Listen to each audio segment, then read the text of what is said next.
మన ప్రభు అయిన యేసుక్రీస్తు నామంలో ఈ యొక్క జూమ్లో కూడి ఉన్న మీ అందరికి కూడా నా హృదయపూర్వకమైన వందనాలు తెలియజేస్తున్నాను. దేవునికి స్తోత్రం కలుగును గాక. మొట్టమొదటిగా ఈ శుభవార్త రాసిన మత్తయి అనే వ్యక్తిలో ఉన్న ఒక తగ్గింపు, హ్యూమిలిటీ. మత్తయి అనే ఒక సువార్త రాసిన వ్యక్తి ఎంత దీనుడో అలాంటి దీనత్వాన్ని మనం కూడా కలిగి ఉండాలని ప్రభు ఈ మత్తయి జీవితం ద్వారా మనతో మాట్లాడాలని ఆశపడుచున్నాడు. అదేవిధంగా యేసుక్రీస్తు తాను పాపులనే పిలవచ్చాను కానీ నీతిమంతుల్ని పిలవ రాలేదు అని చెప్పటం మాత్రమే కాకుండా సృష్టికర్త అయిన దేవుడు నరావతారిగా భూమికి దిగి రావడానికి ఎంత భయంకరమైన వ్యక్తులని ఎన్నుకున్నాడు అంటే, నరావతారిగా దిగి రావడానికి ఆయన ఏ పరిశుద్ధులు ఎక్కడున్నారా అని చూడలేదు, పుణ్యాత్ములు ఎక్కడున్నారో చూడలేదు, రాజభవనాలు ఎక్కడున్నాయి అని చూడలేదు. ఆయన ఎవరెవరిని ఎన్నుకున్నాడో చూసినప్పుడు సృష్టికర్తే పాపులతో తను ఐడెంటిఫై చేసుకున్నాడు. నేను పాపులనే పిలవచ్చాను కానీ నీతిమంతుల్ని పిలవరాలేదని ఆయన సెలవిస్తూ, ఆయన తన ఐడెంటిటీ, నా ఐడెంటిటీ ఏమిటంటే నేను ఘోరమైన పాపంలో ఉన్న వారిని కూడా నా వంశావళిలో నేను చేర్చుకున్నాను అని ఈ రోజున మనకు ఆయన పాఠాన్ని నేర్పిస్తున్నాడు. ప్రియమైన దేవుని బిడ్డలారా, ప్రభు అయిన యేసుక్రీస్తుని నమ్ముకున్న అనేకులు ఈ రోజున చాలామంది నేను చూశాను. నేను ఒకప్పుడు ఘోర పాపిని, నా ప్రభు తన కృప ద్వారా నన్ను రక్షించాడని సాక్ష్యం చెప్పేవాళ్ళు చాలా తక్కువగా ఉన్నారు. ఒకవేళ ఎవరైనా చెప్పినా తన సాక్ష్యాన్ని కల్పించి చెప్పేవాళ్ళు కూడా చాలామంది ఈరోజు మనం చూడొచ్చు. రకరకాల సాక్ష్యాలు మనం వింటూ ఉంటాం. కల్పిత కథలు చెప్పి సాక్ష్యం చెప్పేవాళ్ళు ఉన్నారు. మేము మొదటి నుంచి నీతిమంతులమే, మేము మా వంశం మా కుటుంబాలు మొదటి నుంచి నీతిమంతుల కుటుంబాలకు చెందిన వాళ్ళమే, కాబట్టి మేము పెద్ద పాపాత్ములు ఏం కాదన్నట్టుగా వారు సాక్ష్యం చెప్పమంటే ఆ విధంగా సాక్ష్యాన్ని పంచుకునే వారు కూడా ఉన్నారు. కానీ ప్రభు అయిన యేసుక్రీస్తే మత్తయి సువార్తలో కానీ లూకా సువార్తలో కానీ తన యొక్క వంశావళిని తెలియజేసుకుంటూ తాను ఏ వంశావళి నుంచి వచ్చాడో మనకు స్పష్టంగా తెలియజేస్తున్నాడు.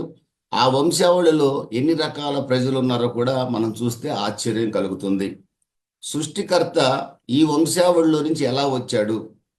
ఈ రోజున అందుకనే ఎంత ఘోర పాపిని రక్షించుటకు యేసు ఒక్కడే సమర్థుడు. యేసు ఎక్కడ పరిశుద్ధులు ఉన్నారా, ఎక్కడ పరిశుద్ధ కుటుంబం ఉందని చూడలా. యేసుకు తెలుసు నీతిమంతుడు లేడు, ఒక్కడు లేడని కూడా తెలుసు ఆయన. కనుక ఆయన వంశావళిని చూసినప్పుడు మనకు ఒక ధైర్యం కలుగుతుంది. రక్షణ పొందిన మనం, మన పాప జీవితం ఇంతటితో ముగిసిపోయింది, ఇక నూతనమైన వంశావళిలో మనం చేరుతున్నాం. మన వంశానికి రాజు, మన వంశానికి తండ్రి ఎవరంటే ప్రభు అయిన యేసుక్రీస్తు. మనం ఎవరమంటే యేసుక్రీస్తు వంశావళికి చెందిన వారం. రక్షింపబడిన మన ఐడెంటిటీ ప్రభు అయిన యేసుక్రీస్తే. దేవునికి స్తోత్రం కలుగును గాక. ఈ రెండు అంశాలను ఈ రోజున మనం క్లుప్తంగా ధ్యానించి ముగిద్దాం. మలాకీ గ్రంథం పాత నిబంధనలో చివరి గ్రంథం, కొత్త నిబంధనలో మత్తయి సువార్త, గాస్పల్ ఆఫ్ మాథ్యూ.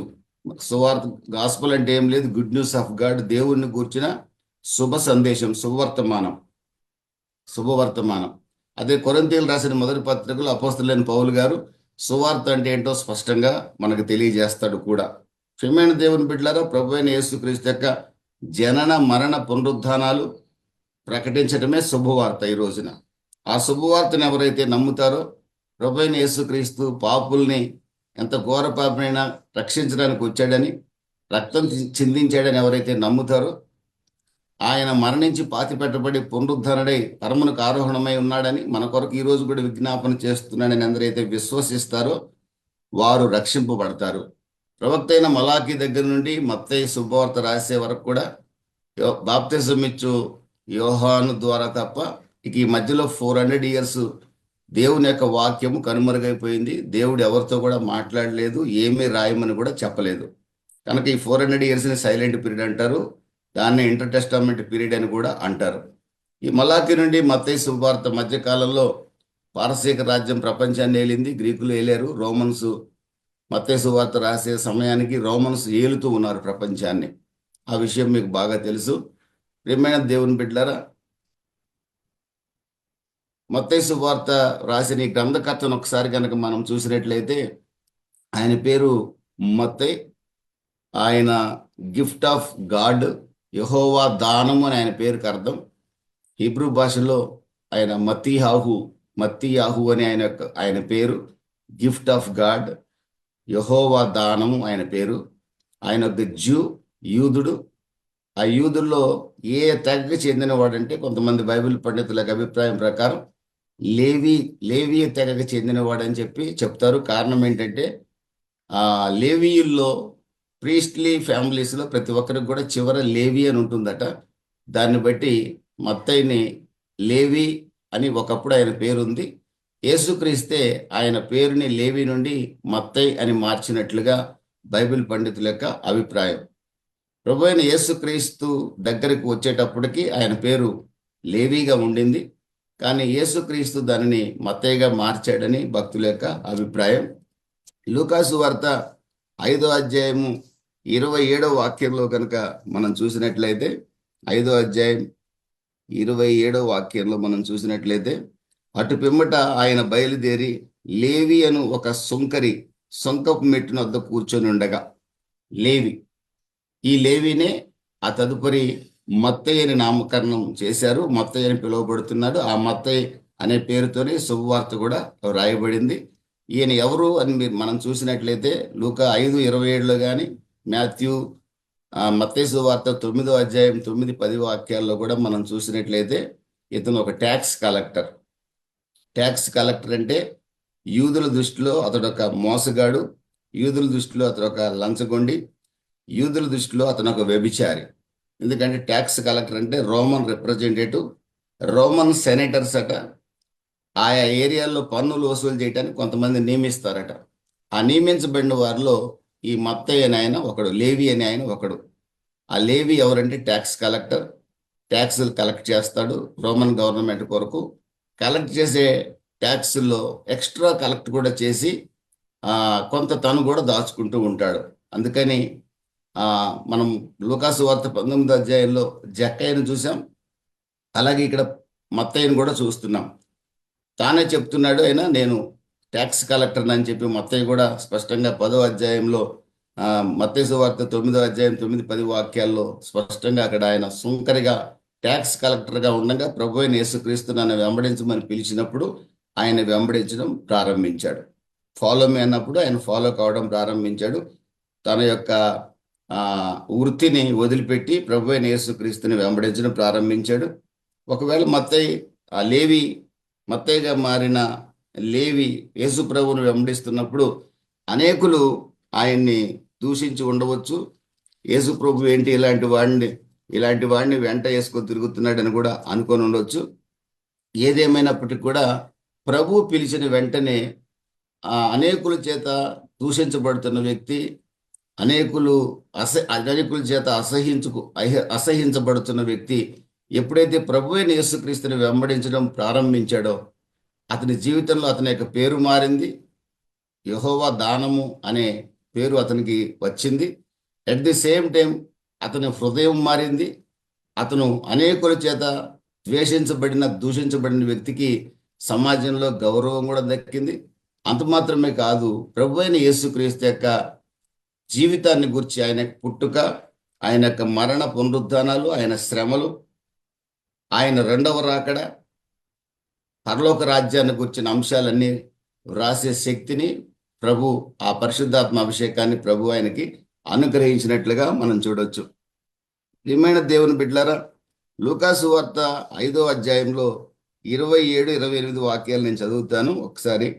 అటు పిమ్మట ఆయన బయలుదేరి లేవి అని ఒక సుంకపు మెట్టు వద్ద కూర్చొని ఉండుట చూచి నన్ను వెంబడించుమని అతనితో చెప్పగా, అతడు సమస్తమును విడిచిపెట్టి లేచి ఆయనను వెంబడించెను. ఆ లేవి తన ఇంట ఆయనకు గొప్ప విందు చేసెను. ఎవరు రాస్తున్నారు? ఈ యొక్క లేవి ట్యాక్స్ కలెక్టర్ సుంకపు మెట్టు వద్ద కూర్చొని సుంకాన్ని వసూలు చేసుకుంటుండగా ప్రభు అయిన యేసుక్రీస్తు ఆ స్థలానికి వెళ్ళి నన్ను వెంబడించమని ఒక్క మాట చెప్పాడు. ఆయన్ని పిలిచాడు, ఫాలో మీ అన్నాడు. ఇమ్మీడియట్గా అతని హృదయంలో మార్పు చెంది ప్రభు అయిన యేసుక్రీస్తుని వెంబడించడం ప్రారంభించాడు ఒక శిష్యుడిగా. ప్రియమైన దేవుని బిడ్డలారా, మొట్టమొదటిది ఆయన ప్రభు అయిన యేసుక్రీస్తుని సొంత రక్షకుడిగా అంగీకరించాడు. రెండవది, ఇమ్మీడియట్గా యేసుక్రీస్తుకు తన ఇంట విందు ఏర్పాటు చేశాడు. యేసుక్రీస్తుకు తన ఎదుట తన ఇంట ఈ విందు ఏర్పాటు చేసినట్లుగా మనం చూడొచ్చు. కానీ ఇదే మత్తయి శుభవార్త రాస్తూ, మత్తయి తాను రాసిన సువార్తలో తాను విందించాననే విషయాన్ని రాసుకోవాలి. ఎందుకంటే తను తాను హెచ్చించుకోవడానికి ఆయన ఇష్టపడలా. మత్తయి సువార్త 9వ అధ్యాయంలో 9-10 వాక్యాలు చదువుదాం.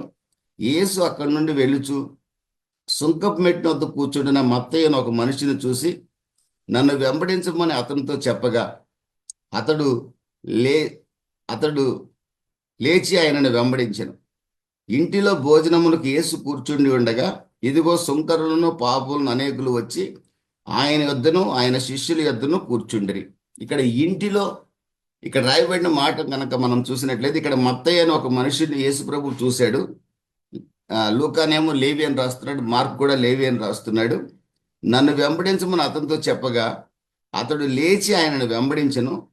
ఇంటిలో భోజనమునకు యేసు కూర్చుండి ఉండగా ఇదిగో సుంకరులను పాపులను అనేకులు వచ్చి ఆయన యొద్దను ఆయన శిష్యుల యొద్దను కూర్చుండిరి. ఎవరి ఇంటిలో అనే దానికి మత్తయి ఆన్సర్ ఇవ్వాల. నా ఇంటిలో భోజనం విందునకు యేసు కూర్చుండగాని కానీ, లేకపోతే మత్తయి ఇంట్లో యేసు విందును కూర్చుని ఉండగాని కానీ పదాన్ని అక్కడ వాడాల. అంటే తాను ప్రభు అయిన యేసుక్రీస్తుని రక్షకుడిగా అంగీకరించాడు. ప్రభు అయిన యేసుక్రీస్తుకి తన ఇంట విందు చేశాడు. ఆ విందులో ఖచ్చితంగా ఆయన సాక్ష్యం చెప్పుంటాడు. నా జీవితాన్ని నా ప్రభువు మార్చాడని సాక్ష్యం చెప్పుంటాడు. ప్రియమైన దేవుని బిడ్డలారా, ఆయన తన స్వహస్తాలతో తన ఇంట విందు చేసినట్లుగా చెప్పుకోవడానికి కూడా ఆయన ఇష్టపడలేదు. అంటే ఇట్ షోస్ హిజ్ హ్యూమిలిటీ, అతని యొక్క దీనత్వాన్ని మనకు తెలియజేస్తుంది. మరొక సువార్త రాసిన లూకా గారు ఆ అంశాన్ని ప్రస్తావించినట్లుగా మనం చూడవచ్చు. కనుక ఈ చోట ఒక ట్యాక్స్ కలెక్టర్ లేదా ఒక సుంకపు గుత్తదారుడు, సమాజంలో తక్కువగా చూడబడుతున్న వ్యక్తి, యూదుడే కానీ సమాజంలో విలువలేని వ్యక్తి, అతను ఒక అడల్టరల్గా చీటర్గా సమాజం అంతా భావించే వ్యక్తి, యేసు ప్రభు అతను దర్శించినప్పుడు అతని జీవితంలో ఎంత గొప్ప మార్పు కలిగిందంటే, యేసుక్రీస్తును సొంత రక్షకుడిగా అంగీకరించడం మాత్రమే కాకుండా నెంబర్ 1, నెంబర్ 2, తన రక్షణకు సాదృశ్యంగా తన ఇంట విందు చేశాడు. ఖచ్చితంగా తన సాక్ష్యాన్ని పంచుకొని ఉంటాడు. నెంబర్ 3, గాస్పల్ రాస్తూ కూడా, యేసుక్రీస్తుని గురించి రాస్తూ కూడా నా ఇంట యేసుకు విందు చేశాననే పదాన్ని ఆయన వాడలేదు. ప్రియమైన దేవుని బిడ్డలారా, రక్షింపబడిన ఒక వ్యక్తికి ఉండాల్సిన ఈ 3 లక్షణాలని ప్రభు ఈరోజు మత్తయి శుభవార్త ద్వారా మనతో మాట్లాడుతున్నాడు. మొట్టమొదటిది రక్షణ. ప్రభు అయిన యేసుక్రీస్తు పిలిచిన వెంటనే, వాక్యాన్ని వినిన వెంటనే, చదివిన వెంటనే హృదయంలో ఒక వ్యక్తి మార్పు చెందితే ప్రభు అయిన యేసుక్రీస్తుని సొంత రక్షకునిగా మొట్టమొదటి అంగీకరించాలి. రెండవది, యేసుక్రీస్తుని రక్షకునిగా అంగీకరించిన వ్యక్తి సాక్షిగా ఉండాలి. అందుకే ప్రభు అయిన యేసుక్రీస్తు మత్తయి సువార్త 28వ అధ్యాయం అంటాడు, మీరు సర్వలోకానికి వెళ్ళి సర్వ సృష్టికి సువార్త ప్రకటించండి అని మార్కు 16లో అంటాడు. మత్తయి 28వ అధ్యాయంలో కూడా అంటాడు. సువార్త ప్రకటించే బాధ్యత ప్రభు మన మీద పెట్టాడు. అదేవిధంగా ఫిలిప్పీయులు రాసిన పత్రిక 2వ అధ్యాయం 15-16 వాక్యాల్లో కూడా మీరు జీవవాక్యమును చేతపట్టుకొని లోకమందు జ్యోతులుగా వెలగాలనేది దేవుని యొక్క ఉద్దేశం. ఇదే మత్తయి రాస్తూ అంటున్నాడు, మీ దీపాన్ని కుంచం కింద పెట్టకండి, మీ దీపాన్ని మంచం కింద పెట్టొద్దు, పైనే పెట్టండి అంటున్నాడు. అంటే మీ వెలుగు ప్రకాశింపనీయుడి అంటున్నాడు. దేవునికి స్తోత్రం కలుగును గాక. మత్తయి రక్షణ పొందిన తర్వాత తన వెలుగుని తన జీవితకాలం అంతా కూడా హతసాక్షి అయ్యే వరకు కూడా ప్రకాశింప చేస్తూనే ఉన్నాడు. ప్రియమైన దేవుని బిడ్డలారా, అలాంటి సాక్షులుగా మనం ప్రభు అయిన యేసుక్రీస్తుకి ఉండాలని ప్రభు మనల్ని కోరుకుంటున్నాడు. రెండవది, తాను జీవించినంత కాలం కూడా దీనుడిగానే మత్తయి బ్రతికాడు. ఎంత దీనుడై అంటే ప్రభు అయిన యేసుక్రీస్తు కొరకు హతసాక్షి కావడానికి కూడా వెనుకాడలేనంత దీనత్వాన్ని కలిగి ఉన్నాడు. కనుక ఈ 3 విషయాలు కూడా ప్రియమైన దేవుని బిడ్డలారా, మనం సాక్షులుగా ఉండాలి, దీనత్వాన్ని కలిగి ముందుకు సాగాలి. ప్రభు అయిన యేసుక్రీస్తుని నేను నమ్మాను, రక్షణ పొందానని చెప్పటం కాదు, ఆ రక్షణకి సాదృశ్యంగా మన సాక్ష్యం కనపడాలి, మన దీనత్వం కనపడాలి. ఈ విషయాన్ని మనమందరం కూడా గుర్తుపెట్టుకోవాల్సిన అవసరం ఎంతైనా ఉందని నేను నమ్ముచున్నాను. ప్రియమైన దేవుని బిడ్డలరా, మత్తయి సువార్తలో ఇక జీనియాలజీలోకి యేసుక్రీస్తు వంశావళిలోకి వచ్చినప్పుడు, యేసుక్రీస్తు వంశావళి మీకు బాగా తెలుసు, మీలో జ్ఞానం కలిగిన వారు చాలా మంది ఉన్నారు. యేసుక్రీస్తు వంశావళిని మనం చూసినప్పుడు సెకండ్ పాయింట్ కింద ఒక చిన్న చిన్న చిన్న అంశాన్ని మీ దృష్టికి తీసుకొస్తాను. మొట్టమొదటిగా మత్తయి సువార్తలో ఉన్న యేసుక్రీస్తు యొక్క వంశావళి దావీదు కుమారుడైన సొలొమోను ద్వారా, సొలొమోను అతని తర్వాత అతని కుమారుడు అది అక్కడికి యోసేపు దగ్గరకు వచ్చి ఎండ్ అయిపోయింది. లూకా సువార్తలో రాయబడిన యేసుక్రీస్తు యొక్క వంశావళి దావీదు కుమారుడైన నాతాను నుండి వచ్చింది. ఇక్కడ రాయబడిన మాట మనం చూసినట్లయితే 16వ వాక్యం, 1వ అధ్యాయం 16వ వాక్యంలో, యాకోబు మరియ భర్త అయిన యోసేపును కనెను, ఆమె యందు క్రీస్తు అనబడిన యేసు పుట్టెను. యేసుక్రీస్తు యోసేపుకు పుట్టిన వ్యక్తి కాదు, యోసేపుకు పుట్టిన కుమారుడు కాదు. యోసేపు ఎవరంటే మరియ భర్త అయిన యోసేపు. యేసుక్రీస్తు పుట్టింది ఎవరికంటే మరియకు పుట్టాడు. అంటే దాని అర్థం ఏంటంటే వారి స్త్రీ పురుషుల కలయిక లేకుండానే ప్రభువైన యేసుక్రీస్తు జన్మించాడు. ఆ కింద పదంలో కూడా రాయబడింది, ప్రధానము చేయబడిన తర్వాత వారేకము కాకమునుపు యేసుక్రీస్తు జనన విధమిట్లనిగా ఆయన తల్లి అయిన మరియ యోసేపునకు ప్రదానము చేయబడిన తర్వాత వారేకము కాకమునుపు ఆమె పరిశుద్ధాత్మ వలన గర్భవతిగా ఉండెను. మరియ గర్భంలో ఉన్న సీడ్ యోసేపు సీడ్ కాదు, ఇది దేవుని యొక్క సీడ్. అందుకే యేసుక్రీస్తు పరిశుద్ధుడు. హెబ్రీయులకు రాసిన పత్రిక 4వ అధ్యాయంలో రాయబడిన మాట ఏంటంటే, ఆయన శోధింపబడ్డాడు కానీ పాపము చేయలేదు. యోహాను సువార్తలో యేసు ప్రభు స్వయంగా ఛాలెంజ్ చేశాడు, నాలో పాపం ఉందని మీలో ఎవరైనా రుజువు చేయగలరా? దేవునికి స్తోత్రం కలుగును గాక. యేసుక్రీస్తు పవిత్రుడు, నిష్కల్మషుడు, నిర్దోషి, పాపులలో చేరని ప్రధాన యాజకుడు. ఆయన స్త్రీ పురుషుల కలయిక వల్ల ఏ మానవుడైతే దేవుడు మొదటగా సృష్టిస్తే పాపం చేశాడో, ఏ ఆదాము అయితే పాపం చేశాడో, ఆదాములోంచి తీయబడిన ఎముక ఆ పాపంలో ఏ విధంగా సహకరించిందో, ఆ పాపపు సీడ్ నుంచి కాకుండా పరిశుద్ధాత్ముడే ఆమె గర్భములో ఒక అంశాన్ని నాటి ఆ గర్భము ద్వారా ప్రభువైన యేసుక్రీస్తు ఈ భూమి మీదకి వచ్చినట్లుగా మనం చూడగలం. ప్రియమైన దేవుని బిడ్డలారా, యేసుక్రీస్తు మరియ కుమారుడు. యోసేపుకి కేవలం అతడు మత్తయి యొక్క ఉద్దేశం ఏంటంటే యూదులకు యేసుక్రీస్తుని రాజుగా పరిచయం చేయాలి, దావీదు వంశావళికి చెందిన వాడిగా పరిచయం చేయాలనే ఆలోచన. ఈయన కింగ్ ఆఫ్ జ్యూస్ అని పరిచయం చేయాలని ఆలోచన, son of David, son of Abraham అని పరిచయం చేయాల్సిన ఆలోచన, రాయల్ ఫ్యామిలీకి చెందిన వ్యక్తిగా పరిచయం చేయాలి యూదులకి. ఆయనే మీరు ఎదురు చూస్తున్న అభిషక్తుడు, అనాయింటెడ్ వన్, మెస్సయ్య, మీరు ఎదురు చూస్తున్న మెస్సయ్య ఈయనే అని చెప్పాలనే ఆలోచన మత్తయికుంది. ప్రియమైన దేవుని బిడ్డ, లూకా చాలా స్పష్టంగా పాపులను రక్షించడానికి ప్రభువైన యేసుక్రీస్తు, ఎంత ఘోర పాపరైనా క్షమించడానికి ప్రభువైన యేసుక్రీస్తు వచ్చాడు. మానవ సంబంధమైన మనిషిని, మంటి నుండి తీయబడిన మనిషిని క్షమించట కొరకు ఆ మంటి మనిషిలో నుండే ప్రభువైన యేసుక్రీస్తు ఈ భూమి మీద జన్మించాడంటానికి లూకా సువార్తలో రాయబడిన వంశావళిలో ఆదాము నుంచి తీసుకున్నాడు, మత్తయి సువార్తలో రాయబడిన వంశావళిలో అబ్రహాము నుంచి తీసుకున్నట్లుగా మనం చూడగలం అన్నమాట. కనుక ప్రియమైన దేవుని బిడ్డలారా, ప్రభువైన యేసుక్రీస్తు మరియ కుమారుడు, పరిశుద్ధాత్మ. ఆయన తండ్రి ఎవరంటే దేవుడే.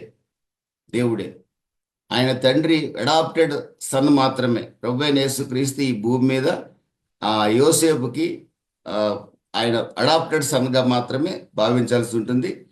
యేసుక్రీస్తు యొక్క పుట్టుకలో యోసేపు పాత్ర ఏమాత్రం కూడా లేదని మనకు బాగా తెలుసు. కనుక దీన్ని బట్టి యేసుక్రీస్తు ఎవరంటే దేవుని కుమారుడు. యేసుక్రీస్తు మనిషి కుమారుడు, యేసుక్రీస్తు దేవుని కుమారుడు. యేసుక్రీస్తు ఆదాము క్లాన్లో నుంచి వచ్చాడు కాబట్టి మనిషి కుమారుడు. యేసుక్రీస్తు పరిశుద్ధాత్మ ద్వారా గర్భము ధరించింది మరియమ్మ కాబట్టి దైవ కుమారుడు. దైవత్వము మానవత్వము రెండు ప్రభువైన యేసుక్రీస్తులో మనం చూడవచ్చు. ప్రియమైన దేవుని బిడ్డలారా, యేసుక్రీస్తు యొక్క వంశావళిలో మనం నేర్చుకోవాల్సిన ఈ ఈ రోజు పాఠంలో మొట్టమొదటిది మత్తయి యొక్క ఈ యొక్క గాస్పెల్ రాసిన మత్తయి యొక్క హ్యూమిలిటీ మనం నేర్చుకోగలిగాం. అలాంటి దీనత్వాన్ని మనం కలిగి ఉండాలని పరిశుద్ధాత్మ దేవుడు కోరుకుంటున్నాడు. రెండవది, ప్రభువైన యేసుక్రీస్తు తాను రారాజు అయినప్పటికి కూడా, సృష్టికర్త అయినప్పుడు కూడా తన ఐడెంటిటీని తాను, నేను పలానా వాళ్ళ ద్వారా పలాని వాళ్ళు పలాని వాళ్ళని కంటే, పలాని వారు పలాని వారిని కంటే, అందులో నుండి మరియ వస్తే ఆ మరియ గర్భంలో నుండి పరిశుద్ధాత్మని ద్వారా నేను ఈ భూమి మీదకి వచ్చానని చెప్పుకోవడానికి ఏమాత్రం ఆయన సిగ్గుపడలేదు. ప్రియమైన దేవుని బిడ్డలారా, సృష్టికర్తే తాను ఏ వంశావళి నుంచి వచ్చాడో స్పష్టంగా రాయించినప్పుడు, ఈ రోజున రక్షణ పొందిన మనం ఎక్కడ నిలబడ్డా కూడా మనం ఎవరమో, ఒకప్పుడు మనల్ని ప్రభు ఏ విధంగా ప్రేమించి రక్షించాడో, మనం ఎంత పెద్ద స్థితిలో నుండి ఉన్నా, ఎంత పెద్ద స్థితిలో నుండి వచ్చినా, ఎంత ధనవంతులమైన, ఎంత ఉద్యోగస్తులమైన, ఎంత వ్యాపారస్తులమైన, మనకి ఎన్ని ఆస్తిపాస్తులున్నా ప్రభు అయిన యేసుక్రీస్తుని కూర్చున్న సాక్ష్యం చెప్పేటప్పుడు మనం చాలా స్పష్టంగా చెప్పాల్సింది, నేను పాపిని, నిత్య నరకానికి పాత్రుడిని. అలాంటి నన్ను నా ప్రభు అయిన యేసుక్రీస్తు రక్తంతో కడిగి శుద్ధి చేసి నీతిమంతునిగా చేశాడు. ఆయన బలియాగమే నన్ను రక్షించిందని గనక స్పష్టంగా చెప్పలేకుండా, ఏదో నేను యేసు ప్రభుని నమ్ముకున్నానంటే నమ్ముకున్నాను అన్నట్లుగా, బాప్తిజం తీసుకున్నానంటే తీసుకున్నాను అన్నట్లుగా, ఏదో కులపరమైన క్రైస్తవం అన్నట్లుగా ఒక క్రైస్తవుడు బ్రతికితే అది నిజమైన రక్షణ కానే కాదు. ఎప్పుడు కూడా ఒక క్రైస్తవుడికి ఉండాల్సిన ఆలోచన, ఇంత ఘోర పాపంలో నా ప్రభు నన్ను రక్షించాడనే ఒక ఆలోచన ప్రతి క్రైస్తవుడు హృదయంలో స్థిరపడాలి. ఎక్కడ మాట్లాడినా ఆ మాట, ఆ కృప కలిగిన మాట మొదట చెప్పి ప్రభు అయిన యేసుక్రీస్తు తన జీవితంలో చేసిన కార్యాలను ప్రకటించాల్సిన అవసరం ఉంది. ఇంకొక మాట కూడా ఇక్కడ మనం నేర్చుకోవాల్సింది, ప్రభు అయిన యేసుక్రీస్తు ఎంత ఘోర పాపినైనా రక్షించగలడు, ఎంత ఘోర పాపినైనా క్షమించగలడు. ప్రియమైన దేవుని బిడ్డలారా, మనలాంటి పాపుల్ని ఆయన అప్పటికే క్షమించేశాడు, మనల్ని నీతిమంతులుగా తీర్చాడు. మనం ఇంకా మరలా పాత పాపాలని జ్ఞాపకం చేసుకొని మరలా నేను పాపిని పాపిని పాపిని అని ప్రతిరోజు చింతించాల్సిన అవసరం కూడా మనం లేదు. మనం చేసిన ప్రతి పాపాన్ని ప్రభు క్షమించేశాడు. ఆయన కడిగి సముద్రపు అగాధంలో వేసేశాడు, మరలా జ్ఞాపకం చేసుకొని అన్నాడు. కానీ మన సాక్ష్యంలో ఖచ్చితంగా, నేను ఒకప్పుడు పాపిని, నా ప్రభు నన్ను రక్షించాడు, యేసుక్రీస్తు రక్తమే చిందించకుండా ఉంటే నేను ఈరోజు నిత్య నరకాగ్నికి వారసుని అనే మాట ఖచ్చితంగా మనం చెప్పగలగాలి. కానీ మరలా మనం చేసిన పాపాల చిట్టా అంతా కూడా నిలబడిన ప్రతి చోట చెప్పాల్సిన అవసరం లేదు. మనం చేసిన ప్రతి పాపాన్ని యేసుక్రీస్తు కడిగాడు, శుద్ధి చేశాడు, తుడిచివేశాడు. వాటిని మరలా ఆయన జ్ఞాపకం చేసుకొని అంటున్నాడు. కానీ నేను ఒకప్పుడు ఏమిటనే జ్ఞాపకం నాకు లేకపోతే, ఈరోజు నేను ఏమై ఉన్నాననే జ్ఞాపకం నాకు లేకపోతే కృతజ్ఞత లేని వారిగా మారతాము. ప్రియమైన దేవుని బిడ్డరా, యేసుక్రీస్తు వంశావళిలో చాలా ప్రముఖులు ఉన్నారు. మీరు బాగా గమనించినట్లయితే అబ్రహాము దగ్గర నుంచి తీసుకున్నాం. అబ్రహాము చాలా ప్రముఖుడు. 2 సార్లు అబద్ధాలు ఆడిన ప్రముఖుడు. తన భార్యని తన చెల్లిగా ఆదికాండం 12వ అధ్యాయంలో, ఆదికాండం 20వ అధ్యాయంలో తన భార్యని చెల్లిగా పరిచయం చేసిన వ్యక్తిగా మనం చూడగలం. ప్రియమైన దేవుని బిడ్డరా, ఆ తర్వాత వరుసలో మనం చూస్తే యాకోబు ఉన్నాడు. ఆయన పేరే మోసగాడు, డిసీవరు. ప్రియమైన దేవుని బిడ్డరా, అన్నని మోసం చేశాడు, తండ్రిని మోసం చేశాడు. మొత్తం మీద జీవితమే మోసం. కానీ అలాంటి వ్యక్తిని కూడా ప్రభు క్షమించి జయశీలిగా మార్చాడు.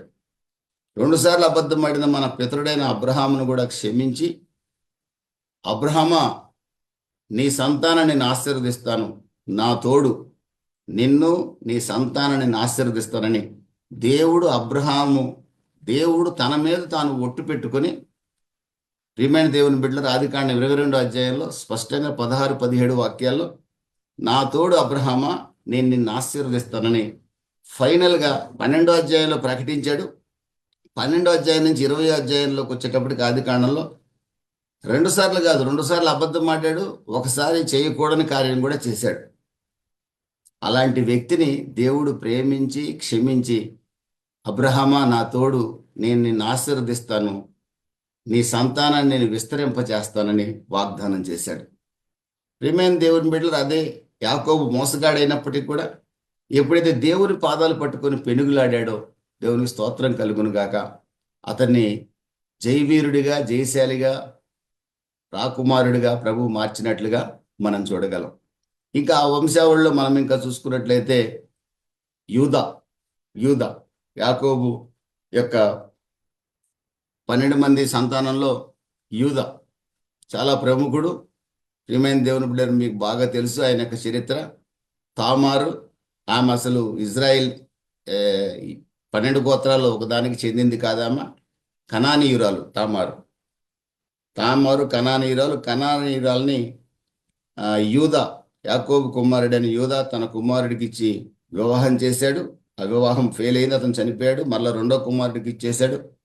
మూడో కుమారుడికి ఇచ్చి వివాహం చేస్తే కూడా మూడో కుమారుడు కూడా చనిపోతాడేమో, ఈ యొక్క తామారుకి ఇచ్చి పెళ్లి చేస్తే అని కంగారు పడిపోయి ఆ కుమారుడిని దాచిపెట్టాడు. ఆ తామారు అనే ఆమె యూదాతోనే పాపం చేసినట్లుగా మనం చూడొచ్చు. అలాంటి యూదా మరియు తామారు వారి వంశావళిలో నుంచి ప్రభువైన యేసుక్రీస్తు వచ్చినట్లుగా మనం ఈ చూడగలం.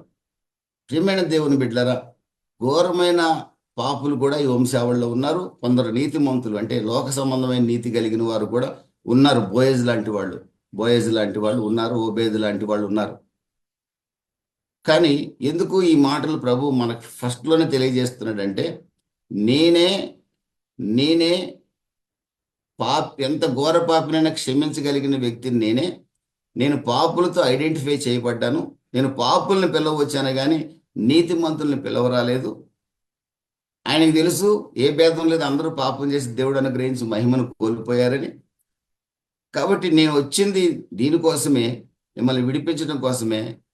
నన్ను నేను తగ్గించుకొని పరలోకంలో ఉండి విడిచిపెట్టకూడని భాగ్యమని ఎంచుకోలేదు. కానీ హెబ్రీయులు రాసిన పత్రిక 2వ అధ్యాయం 13-14 వాక్యాల్లో పాపపు దాసత్వం నుండి, మరణ భయము నుండి మిమ్మల్ని విడిపించుట కొరకు నేను రక్త మాంసాలలో పాలివాడనయ్యాను. ఫిలిప్పీ 2:7-8 ప్రకారంగా పరలోకంలో ఉండుట విడిచిపెట్టకూడని భాగ్యమని ఎంచుకోలేదు, కానీ దాసుని స్వరూపము ధరించుకొని నన్ను నేను శిలువ మరణము నొందినంతగా తగ్గించుకొని రిక్తునిగా చేసుకున్నాను. నేను దాసుని స్వరూపం ధరించుకున్నాను. నేను మానవుడిగా దిగి రావడానికి కారణం ఏంటంటే, మానవుని రక్షించాలంటే మానవుడిగానే భూమి మీద పుట్టాలి. నేను సృష్టికర్తని, ఆత్మస్వరూపిని అయినప్పటికీ కూడా మానవుడిని రక్షించాలంటే జంతువులను రక్షించాల్సిన అవసరం లేదు. కుక్కల్ని, నక్కలకి రక్షణ లేదు, పక్షులకి రక్షణ లేదు.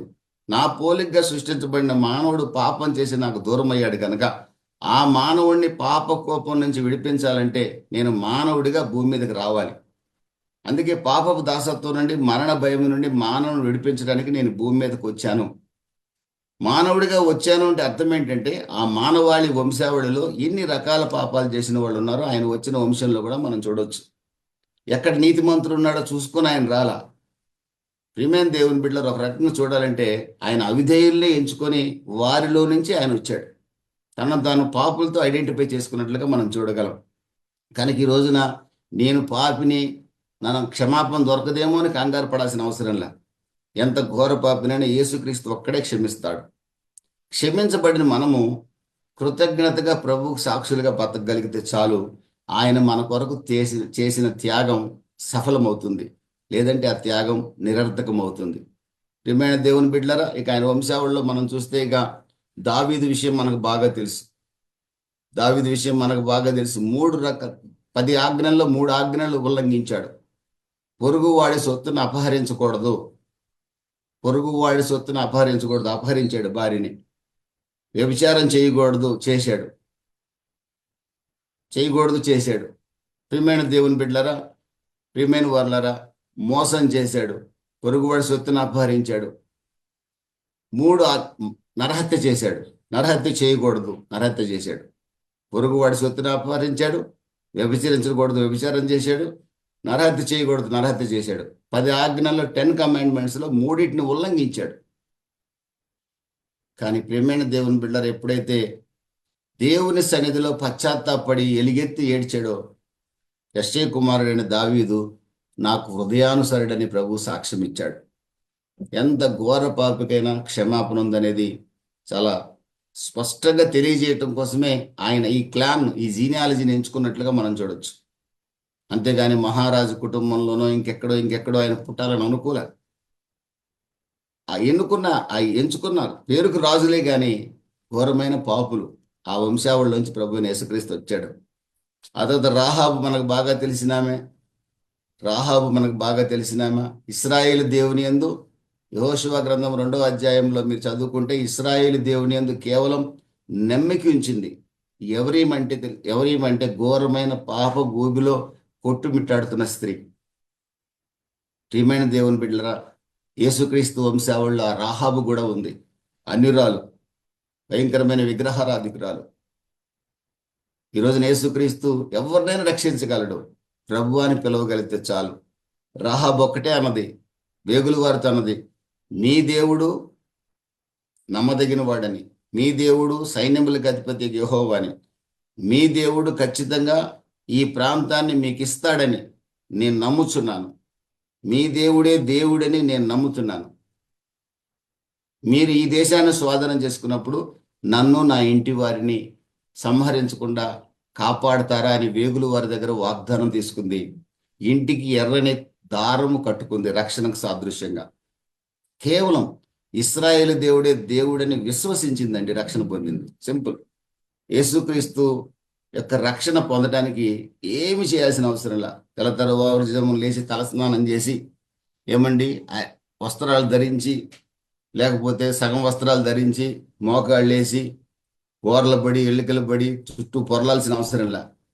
ఒక వేశ్య ఇశ్రాయేలు దేవుడే దేవుడని విశ్వసించింది. వెంటనే ఆ కుటుంబానికి గొప్ప రక్షణ కలిగినట్లుగా మనం చూడొచ్చు. రూతు మనకు బాగా తెలుసు. రూతు గ్రంథం 1వ అధ్యాయం 3వ వాక్యంలో మోయాబీయుట ఆమె. ఆదికాండం 19వ అధ్యాయంలో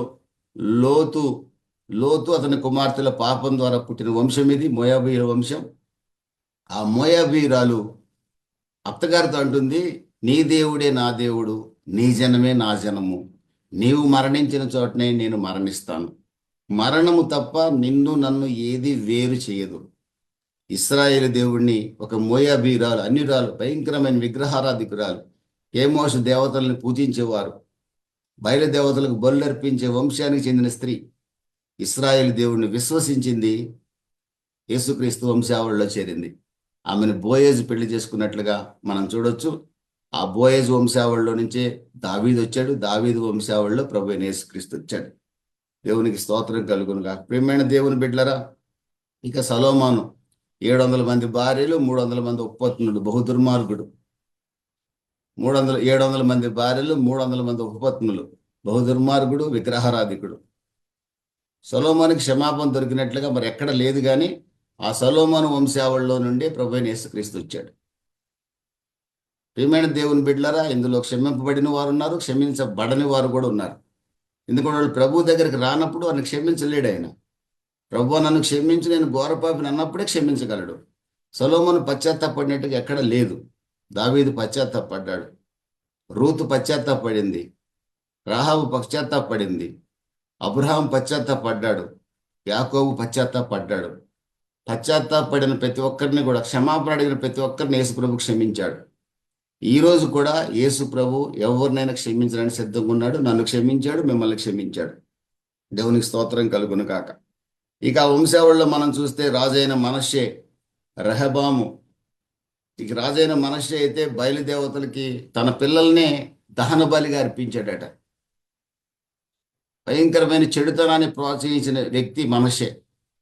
క్రూరుడు, ప్రవక్తలను చంపించిన వ్యక్తి, బయలుదేవతలకి బలులు అర్పించిన వ్యక్తి, ఈవిల్ కింగ్ అనమాట. మనష్షే లాంటి చెడిపోయిన వాడు ఎవడూ లేడు ఆనాటి సమాజంలో. కానీ ఒక రోజున మనష్షే పశ్చాత్తాపడితే మనష్షేను కూడా ప్రభువు క్షమించాడు. దేవుని స్తోత్రం కలుగును గాక. ఎంత ఘోర పాపిని క్షమించుటకు ప్రభు ఈరోజు కూడా సిద్ధంగా ఉన్నాడు. ఆయన అబద్ధికులను క్షమించాడు, నరహత్య చేసిన వాళ్ళని క్షమించాడు, విగ్రహారాధికులను క్షమించాడు. ప్రతి ఘోర పాపిని కూడా ఆయన తన దగ్గరకు వస్తే తప్పనిసరిగా క్షమించాడు. ఈ రోజున ప్రభువైన యేసుక్రీస్తు మనకిస్తున్న ఆహ్వానం కూడా, అనేకులకు మన ద్వారా ఇస్తున్న ఆహ్వానం కూడా, ప్రయాసపడి ఏ భారం మోసేవాళ్ళైనా, ఎంత ఘోర స్థితిలో ఉన్నా నా యొద్దకు రండి, ప్రభువా నీవు చిందించిన రక్తంతో నన్ను కడగమంటే నేను కడిగి శుద్ధి చేయడానికి ఈ రోజు కూడా సిద్ధముగా ఉన్నానని ప్రభు సెలవిస్తున్నాడు. మత్తయి సువార్త 1వ అధ్యాయంలో 20-21 వాక్యాలు రాయబడిన ప్రభువైన యేసుక్రీస్తు పుట్టుకను గురించి దూత తెలియజేస్తున్న మాట ఏంటంటే, ఇదిగో ప్రభు దూత స్వప్నమందు యోసేపుకు ప్రత్యక్షమై, దావీదు కుమారుడైన యోసేపు, నీ భార్య అయిన మరియను చేర్చుకున్నట్టుకు భయపడకుము. ఆమె గర్భము ధరించినది పరిశుద్ధాత్మ వలన కలిగింది. ఆమె యొక్క కుమారుని కనును, తన ప్రజలను వారి పాపముల నుండి ఆయనే రక్షించును. ఆయనకు యేసు అని పేరు పెట్టుదురు. ప్రియమైన దేవుని బిడ్డల, పాపము నుండి ప్రజలను రక్షించడానికి యేసు ఈ భూమి మీదకి వచ్చాడు. ఆయన పాపము నుండి ప్రజలను రక్షించగలిగిన వాడు, ఈ సేవియర్. ఆయన పాపుల్ని రక్షించడానికి ఈ భూమి మీదకి వచ్చాడు. పాపులు రక్షించడం ఏంటంటే, ఎక్కడున్నారండి? పాపులు ఎక్కడున్నారంటే జిగటగల దొంగ ఊబిలో ఉన్నారు. కొలసీలకు రాసిన పత్రిక 1వ అధ్యాయం 13వ వాక్యంలో చదివితే 12-13లో పాపం చేసే వ్యక్తి ఎక్కడుంటాడంటే సాతాను రాజ్య సంబంధిగా ఉంటాడు. పాపం చేసే వ్యక్తి యొక్క స్థితి ఏంటంటే యెషయా 59:2 ప్రకారం దేవుని ముఖాన్ని చూడలేడు. పాపం చేసే వ్యక్తి యొక్క స్థితి ఏంటంటే యెషయా 1:15-16 ప్రకారం పాపం చేసే వ్యక్తి ప్రార్థన చేస్తే కూడా ప్రభు వారి చేతులు చూడడు, వారి మొర కూడా ఆలకించడు. ఇది పాపి యొక్క దుస్థితి. పాపం చేసే వ్యక్తి సాతాను సంబంధిగా ఉంటాడు, సాతాను రాజ్య సంబంధిగా ఉంటాడు. అదే కొలస్సీ 1:12-13-14లో చూస్తే యేసుక్రీస్తు రక్తం చిందించి ఆ పాపిని సాతాను సంబంధమైన రాజ్యం నుండి దేవుని రాజ్య సంబంధిగా మార్చాడు. పాపంలో ఉన్న ఒక వ్యక్తిని, పాపంలో కొట్టుమిట్టాడు దిగజారిపోతున్న వ్యక్తిని అశాంతం కడిగి, అమూల్యమైన తన రక్తంతో కడిగి తన రాజ్య పౌరుడిగా మార్చుకున్నాడు ప్రభు అయిన యేసుక్రీస్తు.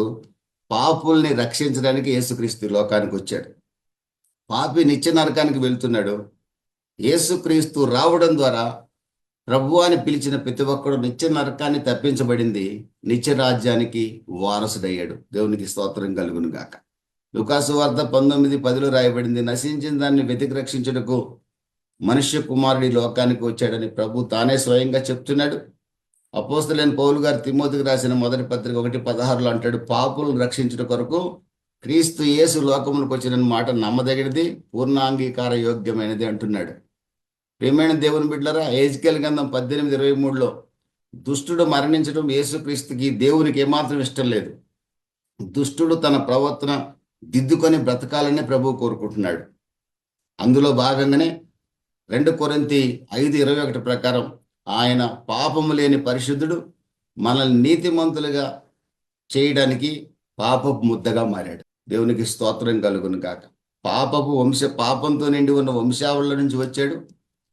పాపులమైన మనల్ని రక్షించడానికి ఆయన శాపగ్రస్తుడిగా మారాడు. ఆయన మాత్రం పాపం చేయల. ఆయన శోధింపబడ్డాడు కానీ పాపం చేయల. ఈ రోజున ఎవరైతే ప్రభు అయిన యేసుక్రీస్తు దగ్గరికి వచ్చారో వారు నూతన సృష్టి. పాతవన్నీ గతించిపోయాయి, సమస్తము వారి జీవితంలో కొత్తవయ్యాయి. వారు నూతన సృష్టిగా మార్చబడుతున్నారు. ఈరోజు రక్షింపబడిన ప్రతి ఒక్కరు కూడా మీ ఐడెంటిటీ ఏంటనంటే ప్రభు అయిన యేసుక్రీస్తే మన యొక్క ఐడెంటిటీ. మనం ఎవరి బిడ్డలం అంటే యేసుక్రీస్తు బిడ్డలం. మన రక్షకుడు ఎవరంటే ప్రభు అయిన యేసుక్రీస్తు. లోకం కాదు, లేకపోతే మన వంశం కాదు, మన కులం కాదు, మన ఊరు కాదు.